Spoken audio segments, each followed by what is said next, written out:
10 seconds remaining. Radiant team ban.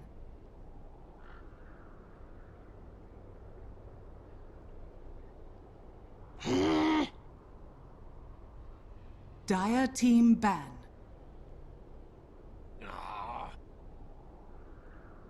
Radiant team ban.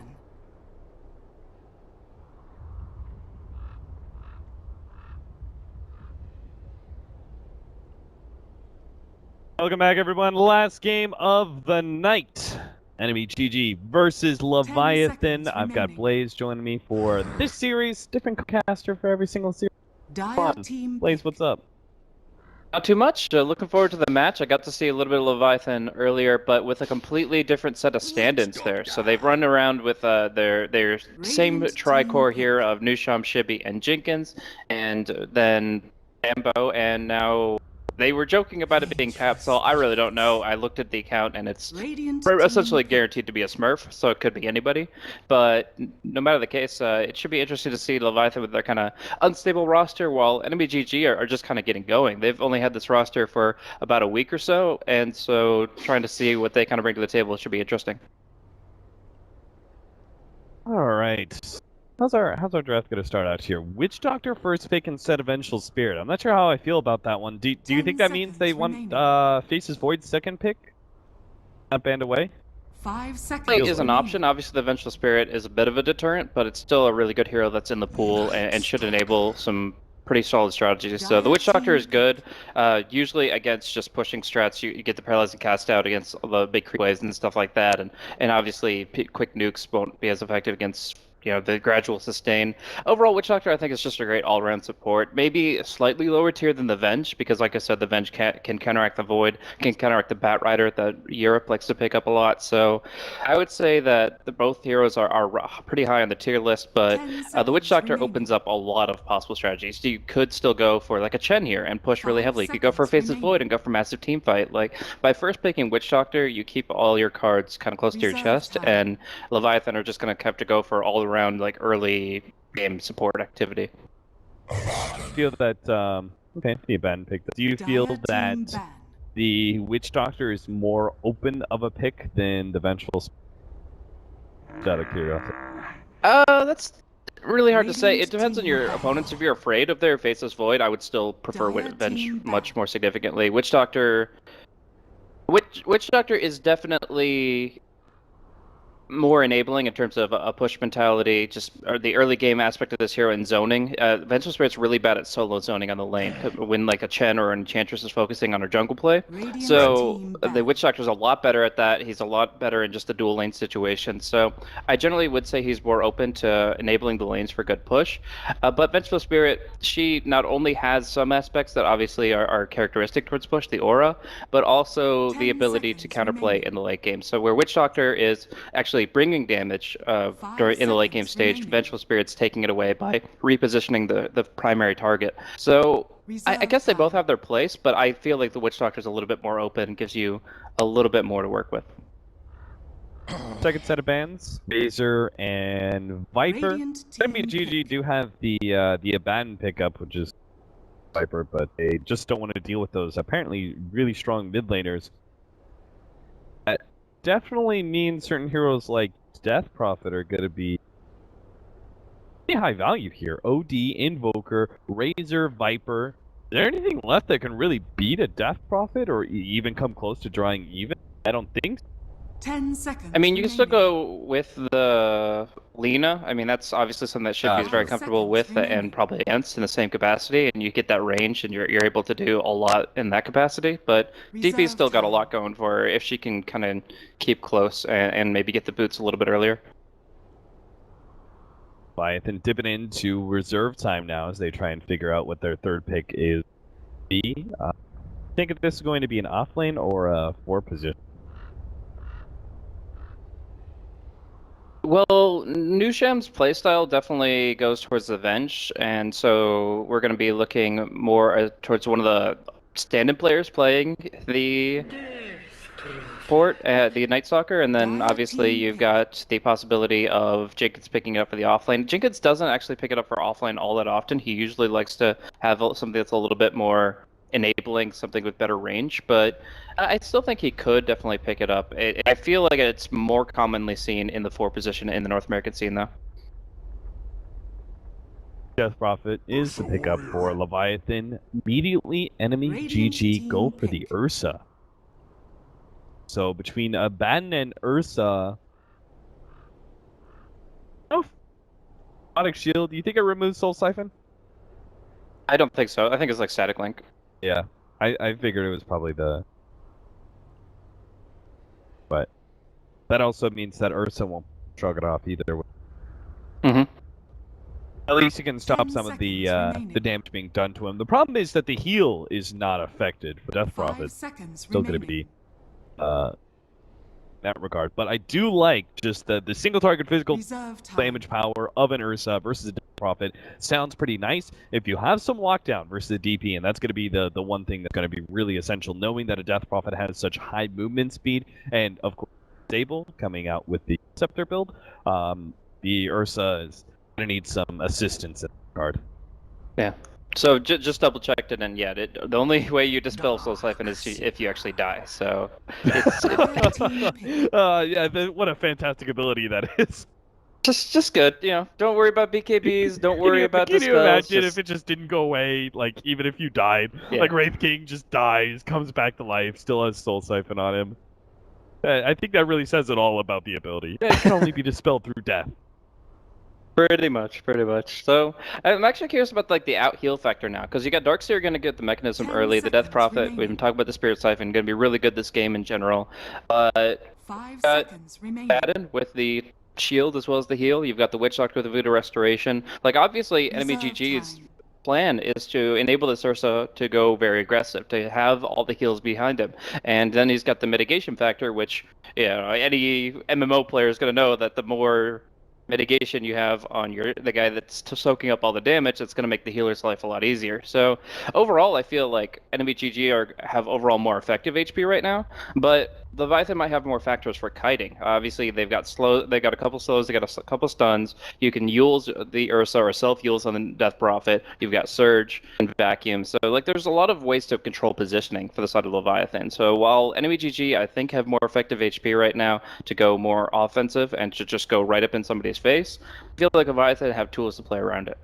Yeah, definitely. With the Darkseer 4th pickup, I really like this one. Even if they don't have a whole lot of AoE to combo, the Surge in particular is quite strong against a team that has 2 different versions of slows and a relatively unreliable stun coming out from that Witch Doctor. So EnemyGG definitely needs some strong lockdown here, but is this an offlane Abaddon, or do you think this is actually going to be a support pickup? I don't see incentive to run it as a support. Like if it was picked in response to a Mirana or something, I could see a support Abaddon working out pretty well. But I was pretty convinced it was going to be an offlane, and now it's almost a sure thing here with the Ogre being picked up as the who would actually take farm priority. Like a lot of people love to get the early Soul Ring Tranquil, a Blink Aghanims up on Ogre, but I would say here he probably just plays the 5 position and lets Witch Doctor get himself going. Yeah, I think so too. The potential for a dual lane, though, is pretty strong. The Ogre Magi and Abaddon. This is one of those lanes like the Spiritbreaker Darkseer or Spiritbreaker Abaddon's another decent one. Undying in any sort of combination. Undying Tuskar, I think, is another good example. Aggro dual lane that you can go ahead and run. It is a solid disable. It's movement speed increase for the Ursa. I actually was casting with Grant last night, and who was it that and one of the Colossus, that's right, Colossus ran a Ogre Ursa combination. One thing you have to look out for is level 1 Roshan. Yeah. Leviathan should spy that out like immediately. You have Abaddon, Ogre, and Ursa. It seems pretty obvious. Yeah, definitely gonna keep tabs on that, and I mean, I don't know if it's worth skilling level 1 Wave of Terror, but maybe just getting the Darkseer to walk it in.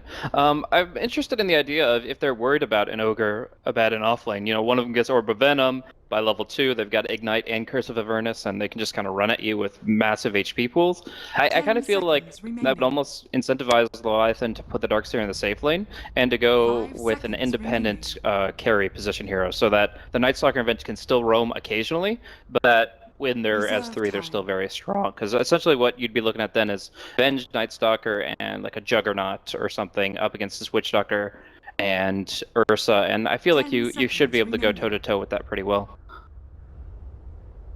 Juggernaut's not a bad idea here with the Healing Ward coming into play, but a Phantom Assassin instead. So that is pretty effective versus Ursa for the early miss percentage chance, and there wasn't a whole lot of burst damage until we have now the ultimate magic damage dealer himself, Zeus, picked up for player.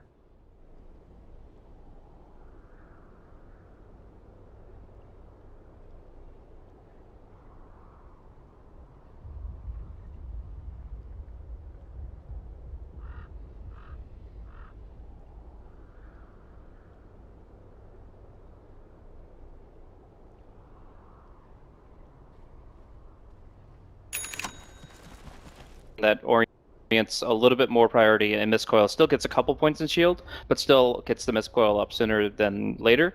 And from there, like, it's actually really difficult for the PA to stay alive if she's trying to rush a Battle Fairy like you'd expect. Well, 6C Bambo. Oh, he's playing the Night Stalker with first. Okay. I was just curious because obviously him and Jenkins operate this off lanes.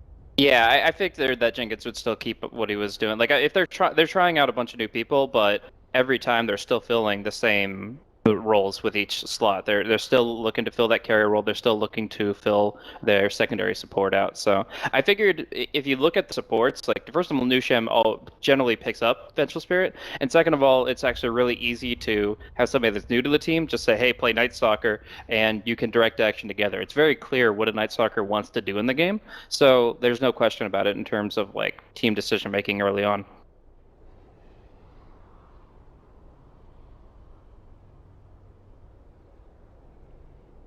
Go! All right, both teams are ready to go.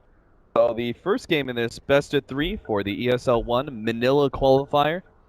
This is the quarterfinal place. Do you know? That would be the round of 8, round of 16, round of 16. Yeah, round of 16. So the round of 16, actually, that's what it is. That's the reason. I remember, like, our Join Dota site has it called something really weird. I think they call it the final or something like that. I think it's because it's a round of 16, but without 16 players, 16 teams. It's only half the it is filled up. Because otherwise, if you full 16 teams, that would be a lot of qualifier teams. Certainly, especially for the region. NMEGG with their 5-man smokes trying to get the quick pick off here. Oh no! What a bad time for a pause. They should be able to get the Q.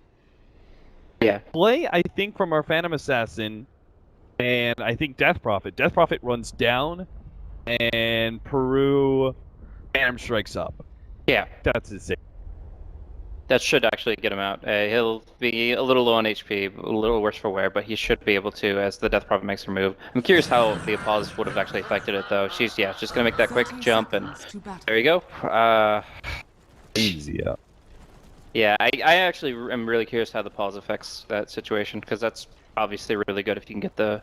I bet that at the very least they still get the stuns out, but I don't think their stuns last long enough. Yeah.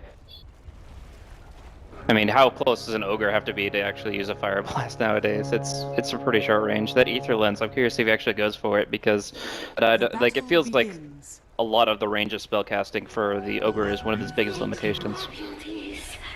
So one of the players I'm really going to be keeping my eye on is Sovereign. Grant was praising him earlier when I was talking about the upcoming matchups. I think out of all the qualifier teams, feel most confident about EnemyGG. Yeah, they've definitely got a lot to prove with the roster, but they have some astounding players. Like, some of them have some limited competitive experience, but Sovereign's a great example of that. Sure, he hasn't had that many overall games that are on tickets, but he's had so many like FPL, NEL games, and he's just been really high tier in the scene and under consideration probably for a lot of teams. We'll see a bit of a dive up top. Oh, wow.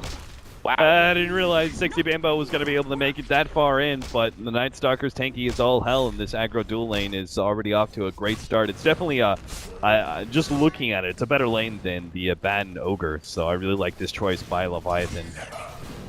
Choice of lanes, and they're going to be able to put a lot of pressure, it looks like, early on to this Ursa lane. Absolutely. BSG is going to be pretty frustrated. Just obviously, he's going to be losing his ability to last hit whenever the free experience comes out for the Darkseer, the Night Stalker. The Jenkins already up to level 2.5, so once he hits level 3, that's when it gets really difficult for the Ursa to find the quick, easy last hits. So then the question is, how is our mid matchup going to do? It should be Death Prophet favored, especially since his ability is not that great.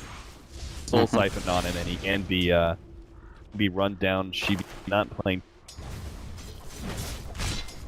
Yeah. I'm also curious if the Ogre gets any roaming during the daytime. Like, he's got a TP scroll now, and he just hit level 2, so it looks like he wants to start making moves, but I'm curious if he has any success with it. He's going to go bottom rune, not just to cover it, but hopefully to find an opportunity, because obviously the Night Stalker is going to do the same thing, but he's on the clock. The Ogre has the freedom of daytime ganks, and the Night Stalker has the restriction, but that just means that although you have the option, you kind of have to take it in order to take advantage of the hero. Sovereign pushing pretty aggressively against Brew. Ogre does come back with the Ignite. They'll be able to get a lot of damage on this Phantom Assassin. He's going to be enough to be able to look for the kill. He still has the Phantom Strike away. Gets out, and that damage over time from the Ignite has worn itself out. So, no kill there, but forces out at the very least some early consume. And we got just really good action and equilibrium control coming in from Leviathan on the top lane. Like, BSG is trying to fight up against the Iron Shield creeps as well as the neutral creeps and trying to get a piece of this action, but it seems really well under control from Jenkins and from Bambo. That was definitely not the play there. Slayer standing and fighting the Death Prophet for a moment there when the Soul Siphon came out.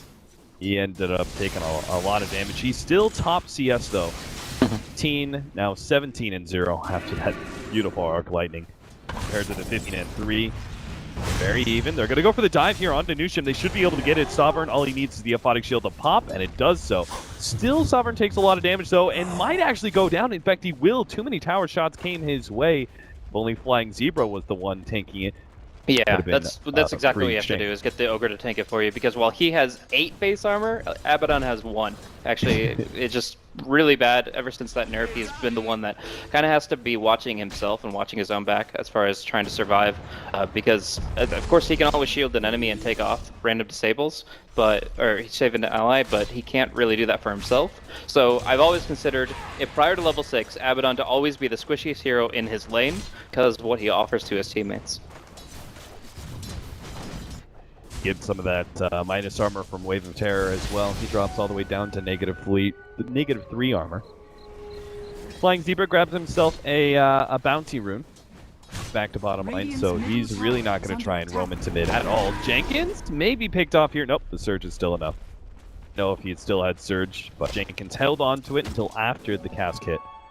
Got himself out. Slayer, in the meanwhile, had to actually rotate around, knowing that Sexy Bambo was on his way in, coming in from behind the tower. That jungle area. Flying Zebra doing a bit of attempted pull. Only gonna get that would have been nice if they got it, but melee. it's half full, it's still something, and that'll give them a little bit more safety on the lane. But Who farms that? my big question here for Enemy is when they start getting aggressive. Like, is it just when the Zeus hits level 6 and the Ursa gets his first item, maybe a blink or something else? Because I feel like they don't want to go up against a Yule's Death Prophet and a maxed out Blur PA. I feel like they want to actually start bringing the fight to Leviathan before really those two cores come online. At the same time, I'm not sure how aggressive, because they also need to be able to somehow get that Aegis, right? And normally the way to do that is to be aggressive with your other heroes. I'm just not sure how aggressive you can be with without the Ursa, right? Yeah. If you look at that lineup, like you've got tankers that are front line, but especially the mid is a bit lackluster when it comes to forcing action in certain areas of the map. Okay, Slayer did see the Night Stalker, so he should be okay just to stay back here. And then the Abba, I'm assuming is, yeah, he has a TP scroll, so we'll look to also counter engage if a dive comes through. But still a lot of pressure on the mid lane. He's gotten some OK CS as you mentioned, but he's definitely going to be one of the lesser contributions to enemies early output, just because he's all he does is just sit there and arc lightning mostly. He's actually going for a pretty interesting build here. The 2 in arc lightning used to be a classic when you saw a lot of creep stacking coming out, and now it's something that you don't actually as commonly see. You usually see the max lightning, and I'm curious why he actually opted for the double arc without any stacks. Probably still for the 3 arc lightnings gets the kill on the range creep scenario, right? But I can see what you're saying, because I agree with you. I've seen more lightning bolt maxed out recently, just for that level 7 kill power. That they are going to be able to wrap around. Let's see if that level 7 is going to bite him in the ass. They throw out the ultimate, and Chibi is surviving though. Double soul time, and he thinks he can get through this one with the extra bit of support. He looks like he will. Flying Zebra doesn't have the damage to be able to finish him off. No, he does. He gets the last right click necessary. Turns around, stuns up Nushim, right clicks him once, thinks better of it, turns around, ignites. He can go for the kill until the magic missile comes in. Nushim had plenty of one charges to be able to finish him off, so nicely played by Leviathan. Chibi standing his ground was exactly the right maneuver. Yeah, and I think that goes right back to the point we were talking about, the lightning bolt burst damage compared to the arc lightning. Getting the 75 versus just the extra 15 times 2. It's a big difference in terms of bursting down that hero, but we will see Bambo at least force back here. Slayer will take back control of his lane temporarily, but I think he really is going to rely on levels. Now that he's got the 6, great, but he actually needs to hit level 8 as quickly as possible. Bow with the wraparound once again.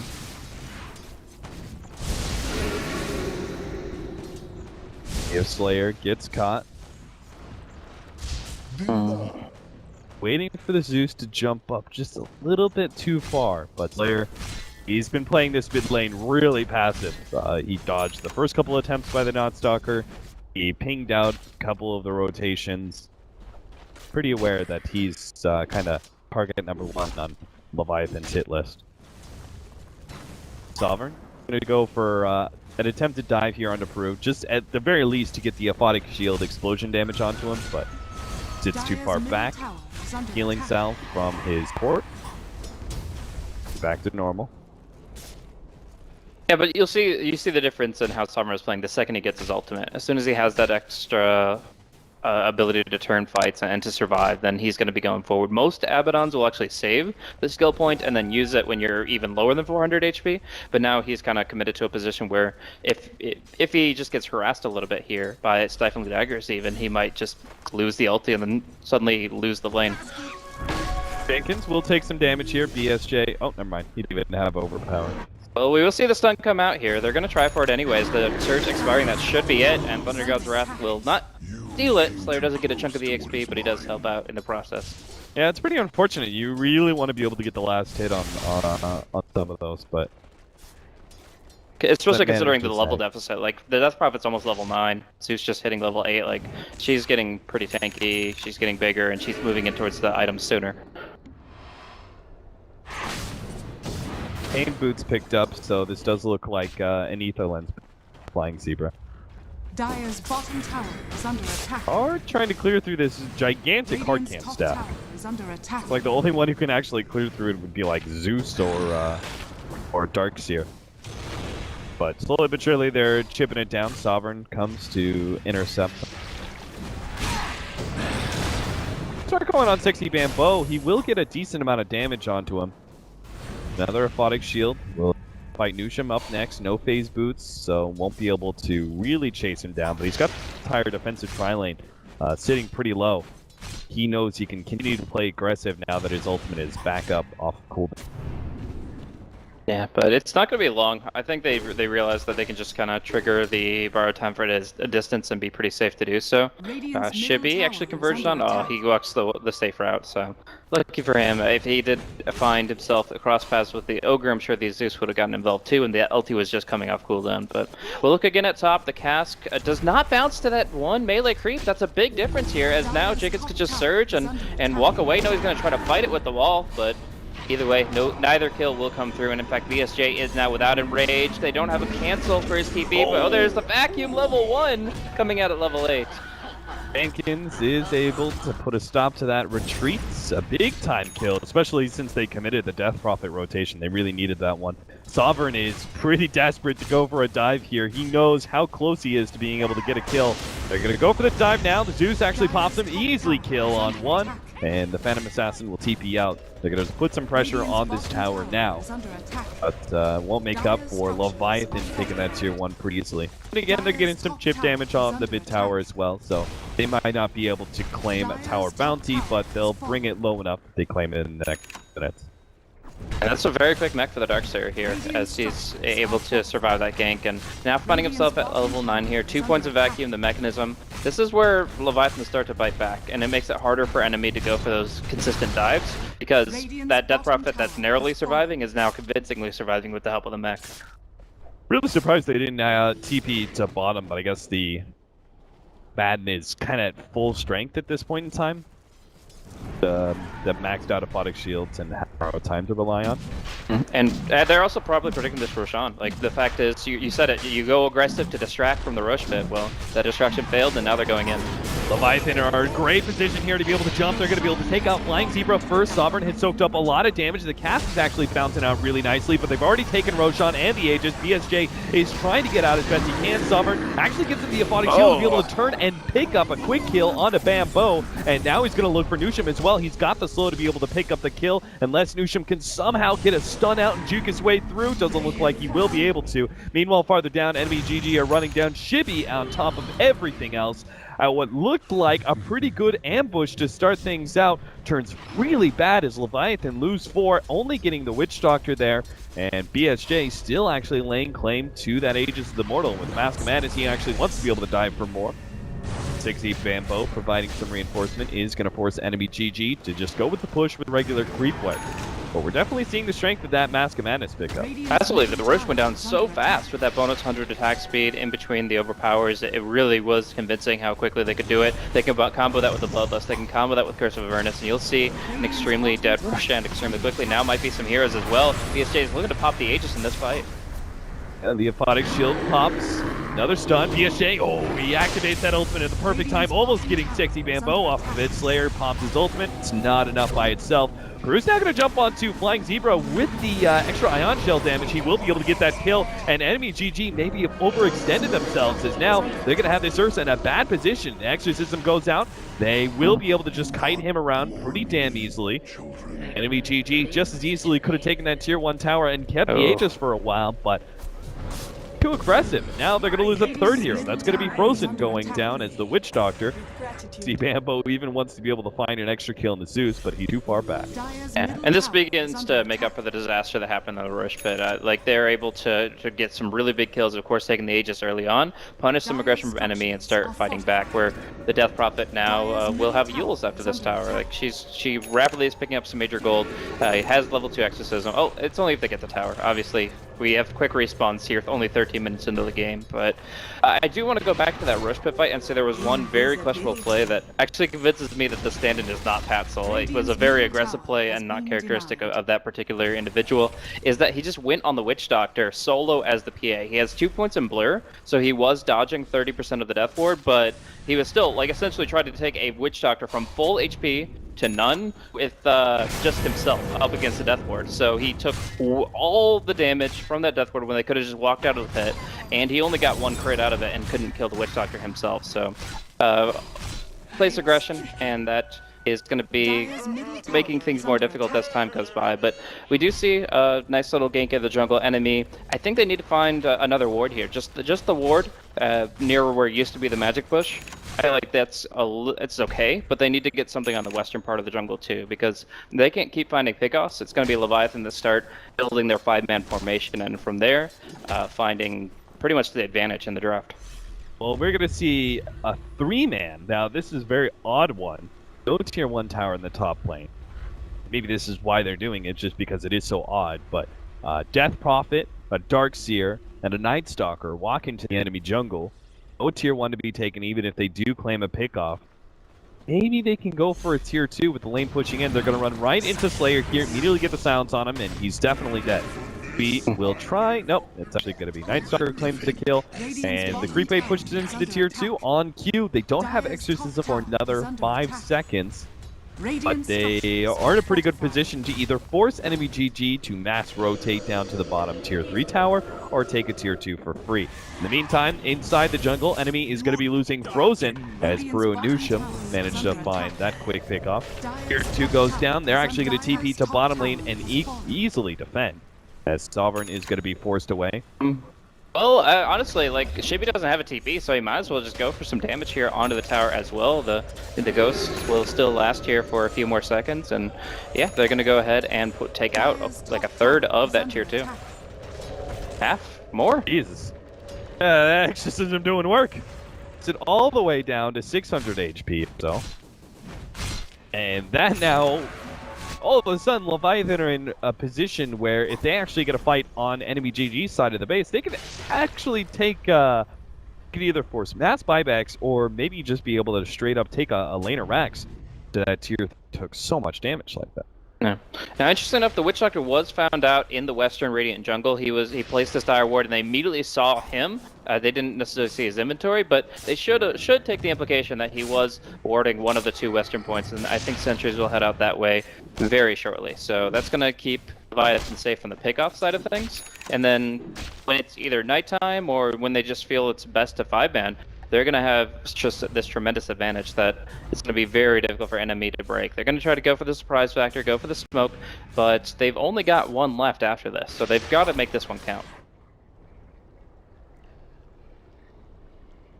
I was looking at Leviathan's game on their wards.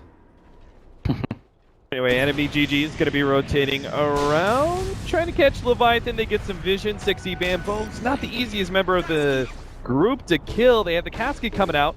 Bounce over to the neutral creep wave. It bounces over to him again, but still on the other side was Slayer, so I don't think he was making it out either way. Still though, 12 to 10, EnemyGG find a pretty damn decent pickoff. Leviathan are going to be forced back to out some of their other way. Alright, so we've got the Curse of Avernus, we've got Drums, Bloodlust, a Mask of Madness. This Ursa is going to be attacking insanely fast, but I just feel like Leviathan have so many different ways to manage that and just kite it with the Venge Swap, the PA jump. Oh, okay, VSG just maybe having to force his ultimate here just to get disengage. And that Mask of Madness and ultimate combination be insane. It's just actually ignores the CC and just looks it. Mm-hmm. It's actually really bad synergy when you look at the numbers, though. It's an additive, so it turns an 80% damage reduction into a 50% damage reduction. You're more than doubling the damage you take. Yeah, I'm not sure if he knows that interaction, but it's actually great for the attack speed, but it's horrible with the stacking of Enrage. Yep. If you're getting enough lifesteal out of it, yeah, in a way, it kind of makes up for the damage that you're. But I do love the combination of it. Just he like reaches 522 movement speed or something. Mm-hmm. Close to max out anyway. Definitely. It's a hyper aggressive build. It is all about just gunning down one person quickly. I'm almost like would see him going for like an abyssal or something, but he's actually looking at. Radiant's is that bottom tower is under attack. Huh. What do you think about this Blade of Alacrity? Is there any need for a diffusal? There is. No, so, that's my first instinct. I'm like, okay, weird, but it's fine. But then like an SNY build, I guess. Yeah, it's not going to solve the issues with the crippling fear. The fact is, you're going to be debuffed by that. You're going to be missing a lot, but I guess he's just going to take that in stride, hope the Enrage will pop it off, and hey, he's already having mischance issues with the PA anyway, so I think he's just going to gun down the supports quickly. So if he just goes S and Y, he has that movement speed, he has that mobility, and then he can just jump on any support very quickly. But Exorcism up top. ESJ has the opportunity to try and jump on Chibi here. They have the stun multicasted as well. Chibi quickly goes down, and I'm not sure what Leviathan expected out of that one. Slayer almost got the Darkseer as well on top of everything else. That, I mean, they didn't have any backup. I'm not sure if they thought, like, could Roshan have been being done? I guess maybe it's about to be. Yeah, it's within the window, but it still just doesn't make much sense. It seemed like they thought they'd get about 10 more seconds there and then be creating space elsewhere, but in the end, they played a very dangerous game there, and he will pay for it, it seems. Kind of run around with that haste rune, but the haste rune ran out, they got the stun, and you're not getting away from that Abat no matter how fast you are. He is alright. Gonna lock you down. So he is going Diffusal. It's just to purge the Surge mostly. You can also purge Crippling Fear if it's really causing you issues, but for the most part, you're just purging the Surge. Bottom lane. Yeah, out from the Phantom Assassin. Miss. Oh my god. The amazing thing about Ursa versus PA is that miss percentages do not actually affect overpower. So he just continues to stay at that crazy attack speed until he starts getting yeah. Yeah. That definitely gives him a bit of an edge, but it's still a hard counter, I would say. I mean, Blur is just such amazing counter. It's a hero that's not going to go MKB anytime soon. I don't think he hit the PA once there. No. That's actually so insane considering the overpowered attack speed that he had the whole entire time. Frozen will go down as well. Nice little double pick off there from Leviathan. Unfortunately, that last push that they did is really biting them in the ass now. They've got 5 heroes at top lane. They just picked off 2. They're in a good position to go straight through that tier 3 tower, except they don't have Exorcism. They have to do it without. Yeah, I mean, it's still good pickoffs, but they have to remember the Zeus has his ultimate. It's going to be coming up very quickly, and this is definitely going to be enemies fight to contest. The Ursa just has to get back home, but actually it was lacking mana. Has to get a rune just to bottle TP home. And they don't see this, but this is actually giving more time for Leviathan to play around and maybe pop an Abbott ulti. Sovereign is going to be able to get a lot of damage on that Phantom Assassin. In fact, almost finish him off with the Zeus ultimate there. You see the urn taking him down well below 100 HP. Wasn't enough. But still, EnemyGG have a very successful hold, and that Zeus has more time to... Do they have Valid Discord being built by anybody? No, it don't doesn't think look so. like it. So I'm a bit surprised there that it doesn't seem like Slayer is going to go that route, and neither is our Ogre Machai with his Force Staff build. I think the Yules and the Force makes a lot of sense though, because you know the PA is going to be picking up BKB pretty soon. She knows she crushed this in the game. The game is over when she gets it to an extent. There are obviously exceptions to it, but it's going to be drastically favoring Leviathan when they get it. So I feel like they're trying to say, okay, well, we're not going to be able to burst her down in that time period. Oh, she went for the Sanjin Yasha instead of completing the BKB. Means that they do have a greater timing window, and Veil would have been great. Never mind. Definitely would have allowed them to hold a lot better. But Leviathan trying to do Roshan themselves now. It's Dixie Bambo sitting on the front lines. ESJ running through the jungle, searching for something, but they're not going to find anything until perhaps it's too late. Roshan is already down, essentially. They're going to be able to pick up that Aegis and still have a fight. Dixie Bambo is making himself a target. He does get blown up, but now the rest of Leviathan comes swarming outside of their Roshan pit and look to be able to fight. Sovereign's on the front line, so he's happy to tank this one. He's got the ultimate still, soaking up so much of the ghost damage. Shibi goes ahead and silences him up, heals up a little bit. Now the ultimate returns back to him. Nushim is going to be slowed down by PSJs and his Purge, so they'll be able to pick up that one. Shibi be the only one who makes it out alive alongside that Phantom Assassin who lost her Aegis. Yeah, quite unfortunate there. I mean, it's great to take the Aegis away from enemy. They are going to be relying on that to push in and to dive the base and to kind of close this game out quickly. But even still, enemy do get a lot out of the subsequent exchange. So the Darkseer actually had a misblink where he got caught on the cliff and had to run for a good 8 seconds just to get to the fight. The wall back was too late to be useful. The mechanism only on himself. So just all in all, I would have put a lot of that on Jenkins, but at the same time, that was just an engagement where they hit the objective at the cost of the proper positioning. It still was either way going to be a Witch Doctor that gets to channel his Death Ward as long as he wants, and enemy overall to control that position.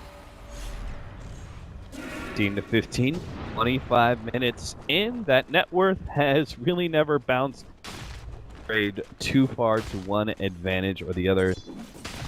Had about an 1,800 gold lead at one point. Now it's only sitting about 1,000. Leviathan experience still to the favor of NME. It's all pretty marginal. So we're going to have at least 2 Force Staffs, actually maybe 3 Force Staves to try to kite the PA whenever she makes a jump on people. Obviously getting away from Death Prophet's also a really good thing. But yeah, I just feel like they're trying to build to fight the BKB of the PA. Like, okay, she has a 10-second BKB, let's Force Staff 3 times and hope she just can't close somebody fast enough. But what about Ghost Scepter though? Do you think that's a better pickup on Zeus than Force Staff? Could be. Oh, we'll see BSJ make the jump here. It looks like Jenkins will be stunned up, and that's going to be enough damage for sure. But PA is the real question, and she's going to get the jump over to the Creep Wave first, the Death Prophet second. They're going to just keep purging her. I think BSJ is fine to use as many defusal charges as possible, but she's still going to blink away. Another jump out, phase boots, BSJ. Don't looking to be able to catch up. Got his blink in 3 more seconds. Nusham is going to be the multicasted target. NMEGG with a gigantic creep wave that's trailing them. They'll blow that up, take the tier 2. They can actually go uphill if they want. Yeah. They are actually in a really good position with the Darkseer down for another 20 seconds. So while Ghost Scepter might be better on the Zeus, the offensive potential of the Force Staff makes it versatile. It allows you to push your Ursa into good positions to go for aggressive plays, and that's what the draft relies on. So I would say it's kind of nice for offensive and defensive, whereas the Ghost Scepter is very exclusively in just surviving against the DP or PA. Backing out. NMEGG have forced whatever they could. They got a little bit of damage on that tier tower. Other items are going to start rolling in. Force Staff number 1 and 2 are ready to go. Still waiting on our Witch Doctor to pick well. So, I mean, at this point in time, the Ogre has only got the 1 point in Bloodlust. He's only level 11. The Abaddon looks to be working towards an Aghanim Scepter to try to give his team more effective HP as well. I feel like they have a good idea with the draft and trying to go for a very early like offensive pressure. Like the Masculine Menace is very characteristic of that. They're going very aggressive, going for quick kills, and then they're building for all these kinds of things that can extend the fight. And I'm not sure if that's the right thing to do, because while the quick jump is really strong for them and they're able to just put the Aphotic Shield down and dive in recklessly with the Ursa, after the Enrage is done, this Ursa is so much less effective, and I'm worried that this might be a completely neutered bear, that he won't be able to keep putting up the damage he needs to. Gonna smoke, rotate across. Sexy Bambo is gonna be immediately spotted out. They'll take him down first. He actually managed to get off the mech, but still, BSJ quickly takes him out. Nusham stopped out by Slayer and his lightning bolt. They get 2 once again. NMEGG have kind of repeated this dual pick-off process time and time again. They'll get some map control off of it. I'm not sure if Leviathan really gaining all that much. Yeah, I mean, they do seem to be making mistakes when it comes to this high ground, or this top lane siege, like just going up against it multiple times over. This is probably the 3rd time that they've had unnecessary deaths in that jungle in that region. I don't even see really incentive to go into the dire jungle this game. Maybe the PA takes the western 2 camps or something, but actually going and pushing out and trying to go for something, and it just doesn't make sense. Gibby all by his lonesome, and Jenkins not going to be able to save him. I honestly don't understand why be in the dire jungle at all at this point in time. Like, you're so much better as 5, you're so much better in a defensive position, and yet they're trying to go for these little picks, which sure could enable something and extend the game for another minute at a time. But for the most part, they failed, and they are wasting farming time. They are just weaker because of it. BSJ has his fresh diffusal blade coming now. Slayer's almost got his level 3 ult.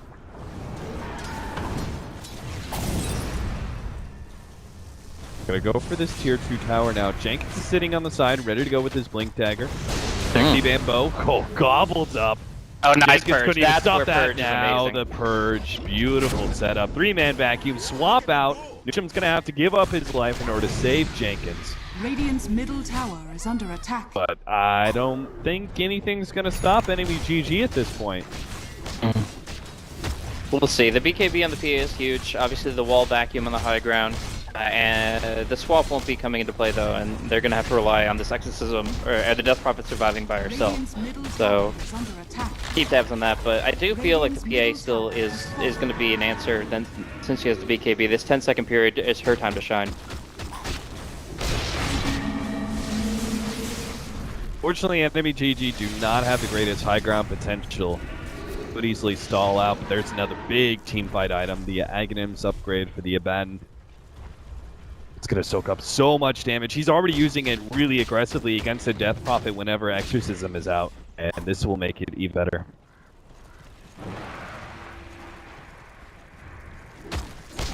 So it will extend their fight potential for, I would say, another 5 seconds for everybody. It's very unlikely that you die with the Abaddon kind of soaking all that damage up. I mean, it's Kunkka's boat that you don't even have to pay for later on. It's just going to give you that extra effective HP.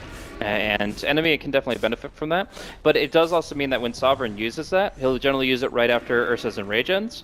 Then suddenly, 5 seconds later, Sovereign becomes the prime target because you can kill an Abaddon so quickly when he doesn't have that ulti. So because he's using his ulti differently, and he doesn't use it as a second life, you're actually going to see more deaths of the Abaddon.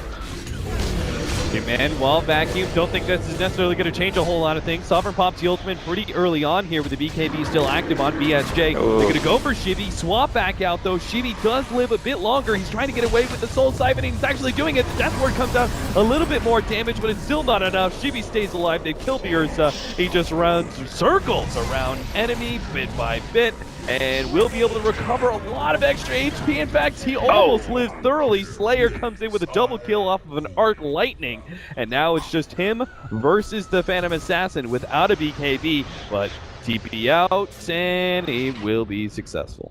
Still, though, I mean, that fight is obviously really good for Leviathan just based on how the Death Prophet lived. Like, if she took a little bit more damage there and went down early, that fight would have been completely different. Leviathan wouldn't have stood a chance, but the movements there coming in from Shivy were just impeccable. The swap was great.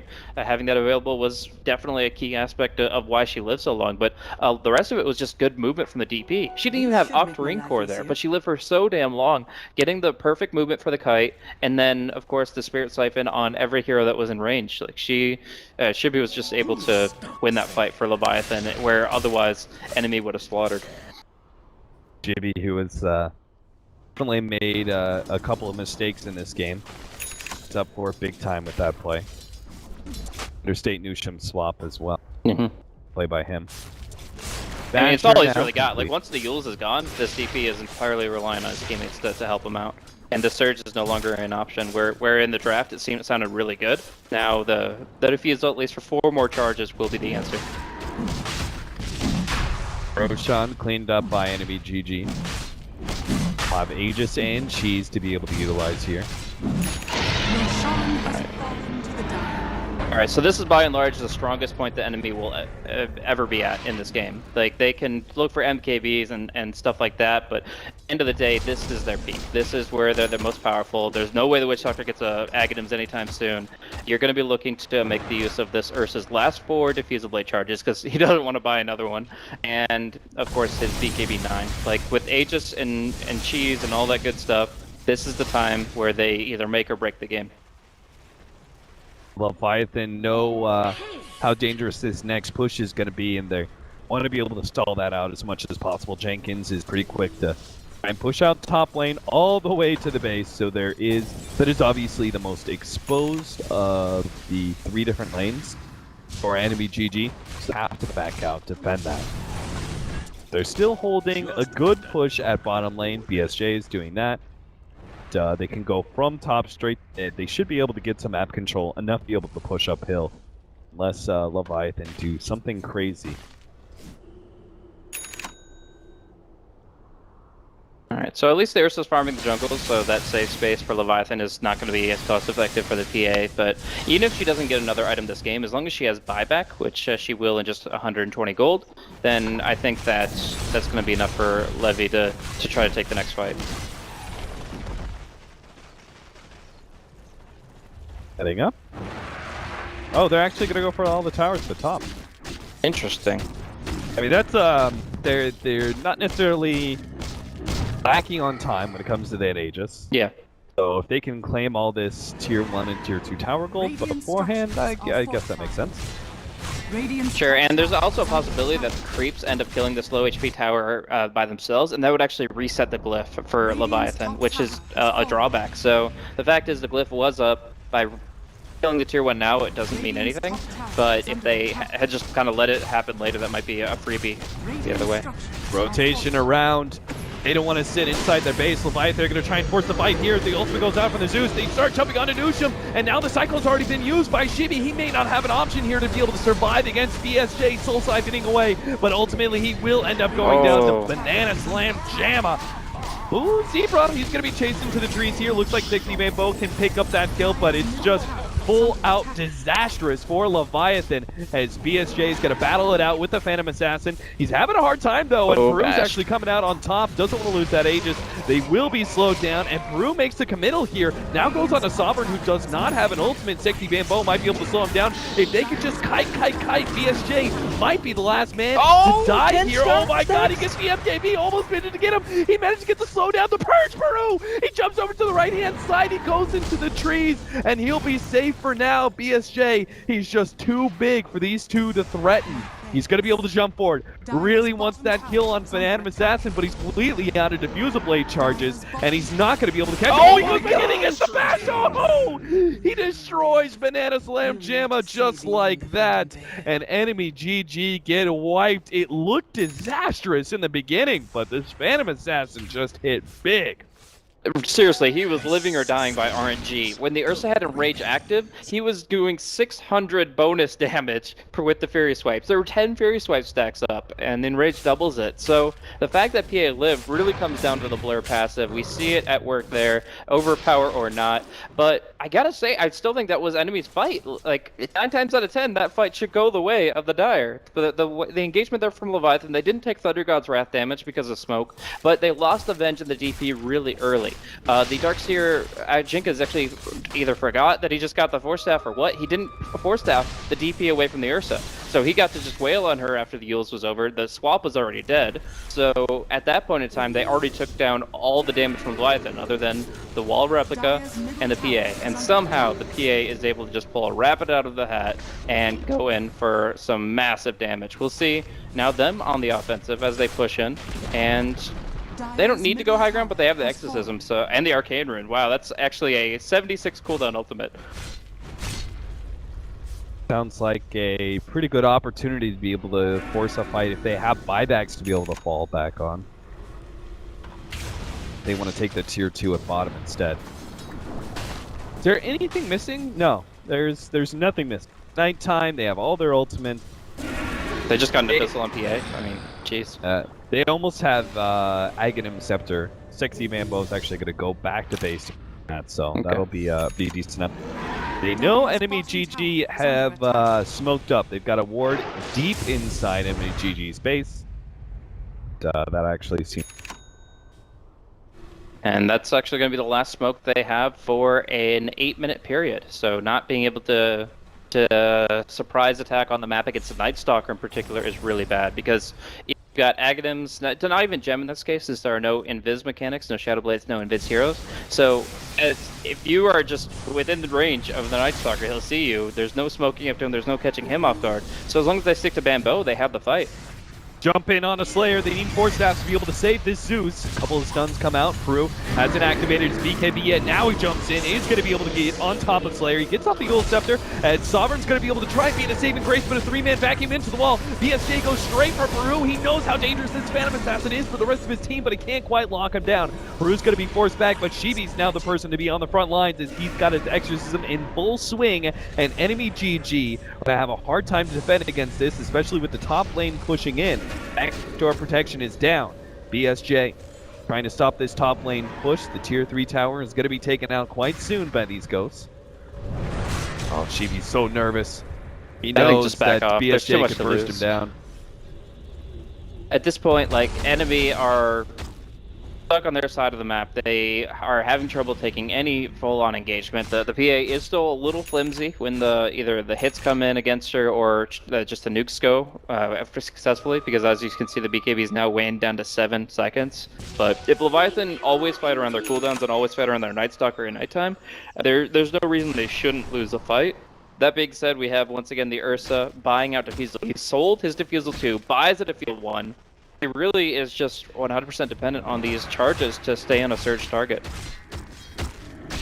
Yeah, we definitely saw how effective that was early on, being able to slow down these various heroes. It says a lot about the Ursa's playstyle and how desperate he is to stay on one target and never go. Do you think that's a drafting error? The fact that they don't have that great of long duration stun or hard lockdown? Like, you've got a 1.5 second fire blast, could be a bit longer with the multicast. Ask you can't reliably consider to hit twice on a hero unless the situation is perfect.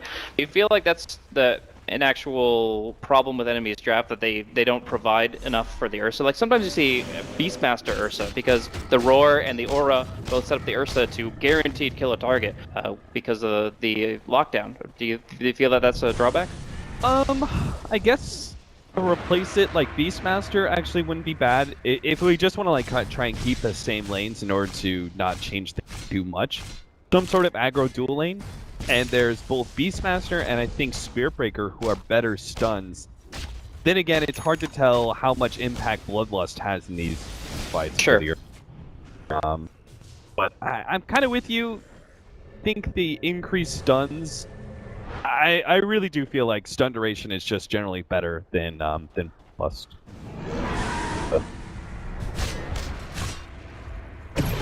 See what happens in this middle lane.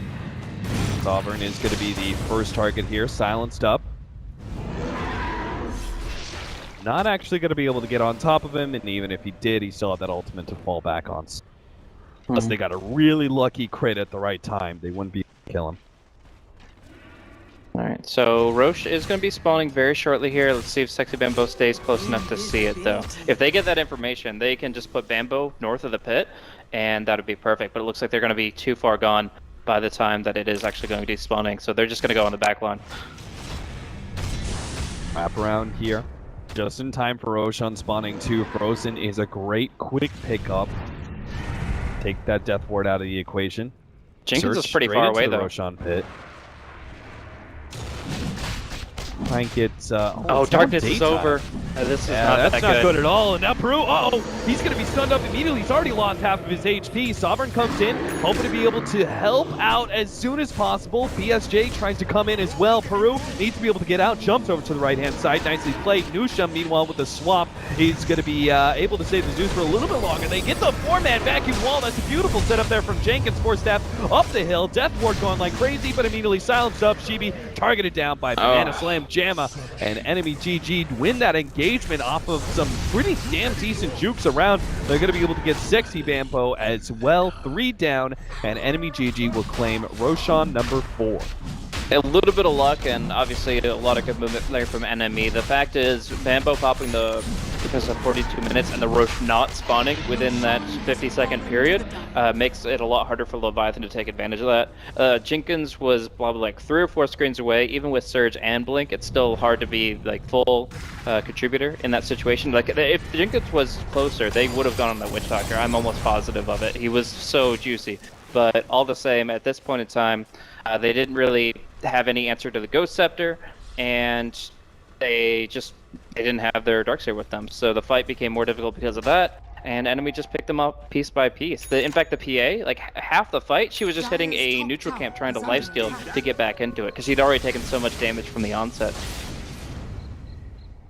Boots of Travels. Ooh. Boots of Travel in for Flying Zebra and Banana Slam Jamma. AC complete for Sovereign as well. This is really looking like their next engagement to win. Another bot's picked up. Slayer has one of his own, so fast TP time what's the play behind this? It's not like this is a big split push. And they don't have buybacks either. Top, like they only have buyback on the Ursa, so it's not like it's going to be throw more bodies at them until we can just knock them down kind of thing. They are trying to really just take advantage of the map when the lanes are pushing out, and because they don't have a single Rax, not even a range Rax, you're not often going to be able to take advantage of that. It's actually quite interesting. Well, we'll see. I mean, you can't lie. The extra mobility is going to be a bit. Yeah. Increased movement speed in these fights where it seems like lockdown is lacking for both sides. Okay, so Jenkins caught. That is a really, really big pickup. Yeah, they can't defend no their tier 2, buyback. and held their tier 3 is going to have to be glyphed just in that timing window, and even then they're going to have to start the fight without him. Leviathan are scattering right now. They're just trying to get anything they can while they know where enemy are, but I don't know, this is the part where it gets really scary. The Ursa with his MKB and now having to fight 4v5. It's really difficult. Tier 3 tower starts getting chipped slowly but surely down. The Glyph is buying them some time, but still another 35 seconds till he's back up. They just give up a lane of Rax. But they can't just do one. They don't have any tier 2s up, and you know EnemyGG is going to go for a second round. So exactly. I'm going to have to fight eventually, or maybe not. BOT canceled from the Ogre, so they're going to keep making their rotation around, and if they find the opening, that would have been big, but still just the tier 3 tower. Now it's going to be that 5-on-5, and already Enemy have taken more from the base than Death Prophet could. Yeah, even if she does manage to get the top lane Rax, or maybe even mid as well. Here we go! He can just go straight for Megas. Oh, the Abyssal Blade goes out. Rosen's going to be able to get back a distance away from the Phantom Assassin. She's being kited around. Eventually, that Ursa will be able to jump on top of him until maybe Jenkins provides some extra help. Managed to get a good backing wall combination that is forcing EnemyGG to completely split out here. They're going to lose BSJ as it looks like. Nusham is making sure there's no blink out. Sovereign is forced to pop his ultimate and will be TPing away.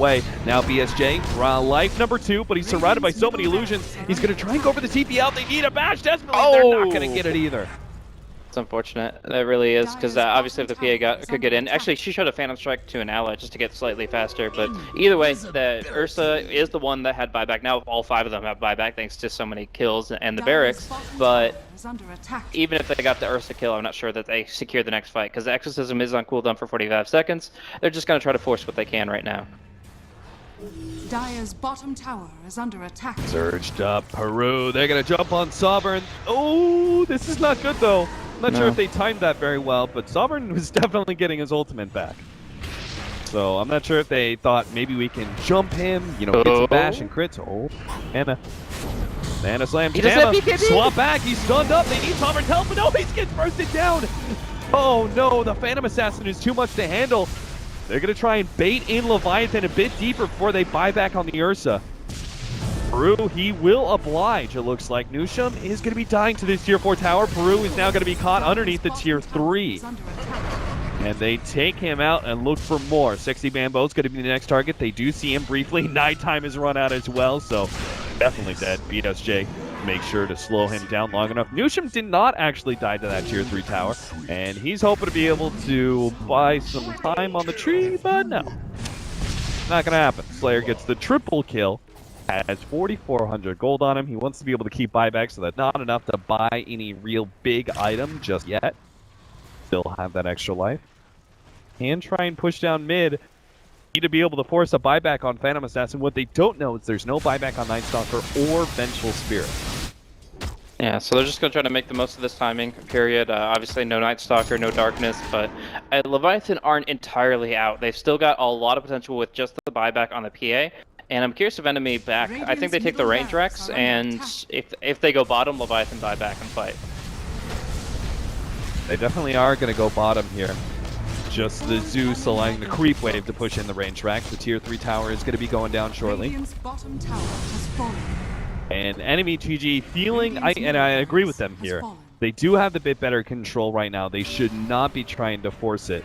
They lose Banana Slam Jam and then a bad fight. That could be game right there. They have better Roshan advantage. They have better map control. They For should now, just wait till that Night ages. Stalker still. This is actually like 20 minutes after picking the egg, and Protector still does not have a gem of true sight. So I don't know really what's going on with Bambo. That he's not prioritizing a gem, but that's why the map control is still there for enemy. Is because the nighttime hasn't been as substantial for Leviathan. Woke up. This seems like Leviathan's last potential play here. Top and middle, bottom pushing out. It seems relatively obvious that this is a smoke play, and it becomes more and more obvious as the creep waves push closer and closer to the base. GG obviously do know what's going on. Yeah, but they're going to be still able to get right in the base. 51 minutes, you're going to see the darkness come out, and they jump on Sovereign immediately. Got his ultimate, BKB pop, they go for Flying Zebra. He's not a great target. None of these are great targets for the BKB Sovereign. His ultimate does go off in time. Now he's going to be, swap in from Nusham. They actually go for Slayer. The Banana Slam Jammer, though, is going to go straight for Peru. They take him down. No buyback there. This is definitely GG as Chibi. He's not going to make it out either. So that was a decent wall vacuum, but it's just not enough. Without the PA, without Chibi having any HP whatsoever, they know it's over. EnemyGG will take game number 1 against Leviathan. Very impressive move from Enemy there to close it out in the later stage of the game. Obviously, a big part of that was their triple force staff decision, going to try to kite the BKB rather than fight before it. They knew the BKB would come out. They just were kind of laying the groundwork to mitigate its effects. And as bad as the Ursa was kited, I would say that the PA was set off target just as much, if not more. There were 3 Ghost Scepters. She only just picked up the Diffuser Blade. So if she didn't get the Abyssal as soon as the Phantom Strike came out, she couldn't actually kill somebody. And that was quite frustrating for her, to be sure. And then finally the MKB